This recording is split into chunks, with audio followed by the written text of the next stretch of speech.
What we are out to exterminate is traitors to this country, and we are going to exterminate them. The white race isn't going to tolerate any more treason and race fixing in this country. Democracy is presented to Westerners as inherently virtuous, the epitome and standard of good governance. America's leaders, even the president, call the United States a democracy, despite it being a republic on paper. Democracy is not in the Constitution, Bill of Rights, or Declaration of Independence, but it is what our system has become. Democracy, however, has never sustained itself for long. No society in history has successfully maintained a one-person, one-vote system through a period of increasing and sustainable prosperity. The ancient Greeks, who invented democracy, tried it in various forms and ended up abandoning it. Plato and Aristotle, among many other Greek thinkers, exposed its flaws in great detail and disgust. The founders of the United States similarly disdained it.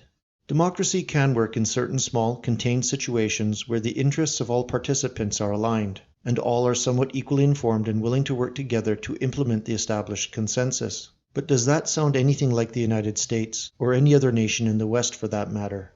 In practice, democracy has demonstrated time and time again its inability to scale. As the number of voters, geographic distance, personal interests, and issues of consequence increase, a democratic system becomes less effective at satisfying the needs of its constituents. And one should know it by its fruits, for almost every nation founded by Europeans is now filled with leaders who openly express their desire and intention to destroy their native population through open borders. While the United States was explicitly founded as a republic, the democracy it has become has bestowed endless rewards upon those who devoted their efforts into subverting it. The riches and power of its empire serve well those who have captured its elected leaders, world-renowned universities, insurmountable military might, and global media dominance. The classical leftists aren't wrong when they complain about these facts. The stupidity, however, arises when they finger the culprit as white Americans, the very group being dispossessed, silenced, diminished, and demonized. This wholesale looting is in keeping with the nature of this system of pure democracy, however. One person, one vote has created a litany of perverse incentives which has ultimately led to forcibly stuffing Western nations full of alien peoples, funneling resources to those communities, then weaponizing them to cement the dominance of a hostile elite.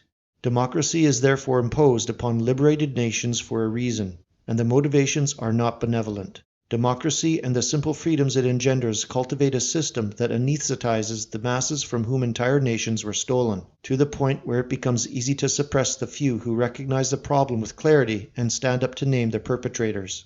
At right-wing rallies, witness where the attendees do everything according to proper legal procedure and are violently and illegally attacked by rioting mobs armed with lethal weapons, then ruthlessly slandered and villainized by the globalist establishment media. For decades now, there has been no such thing as a legitimate election in the United States, Canada, Australia, or Europe. The Hart-Celler Act of 1965, a federal court system packed with admitted partisan activists, sanctuary cities, and open and unpunished electoral fraud are just a few of the signs of the inevitable rot in the United States electoral system. And it was always going to end up like this. In every society in which democracy is implemented or emerges, the ability of a working person to determine his own fate, secure the future of his descendants, or maintain the rights promised to him are inexorably diminished by parties working full-time to shape the public consciousness and change the rules to their favor, while plundering the wealth available. Democracy is voting booths inside mosques. Democracy is a constitutional scholar gloating in the Washington Post that white displacement result in the elimination of Second Amendment rights. Democracy is a blue finger poking out of a burqa. Democracy is a postmenopausal, childless full-time activist indicating to a busload of functional illiterates which boxes to check on a ballot. Democracy is the Afghan parliament. For the ethnic Europeans who built the Western world, we are now faced with two possible futures having infinite separation: everything or nothing. And if we are to win out, democracy will simply not be a part of that future.